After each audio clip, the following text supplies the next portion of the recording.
আজকে দেখা যায় যে সাধারণ কিছু নিরীহ আইনের তাদেরকে মামলা দেওয়া হয়। আমরা প্রশাসনের উদ্দেশ্যে বলতে চাই, আওয়ামী লীগ যারা করে সবাই কিছু অপরাধ করে নাই।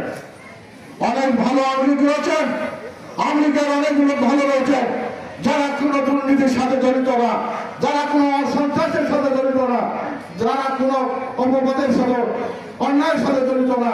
সুতরাং দয়া করে ওই সাধারণ আওয়ামী লীগের বিরুদ্ধে আপনারা মামলা দিয়ে গ্রেফতার করে বিএনপির নামে বদনাম করার চেষ্টা আপনারা করবেন না। আপনাদের কাছে লিস্ট রয়েছে এই মাদারগঞ্জে মেলানদের কারা সন্ত্রাস করেছে, এই মাদারগঞ্জে মেলানদের কারা দুর্নীতি করেছে, প্রশাসনের কাছে সেই লিস্ট নিশ্চয় রয়েছে। আপনারা দয়া করে তাদের বিরুদ্ধে ব্যবস্থা গ্রহণ করবেন। কেউ ভাইরার আমি বক্তব্য দীর্ঘায়িত করবো না। আমার এক বক্তা বলে গেছেন, আজকে জামাত নামে একটি রাজনৈতিক সংগঠন যেদিকে আছে সারা বাংলাদেশের মানুষই এটা মুনাফিকি রাজনৈতিক সংগঠন হিসেবে তাদেরকে জানেন।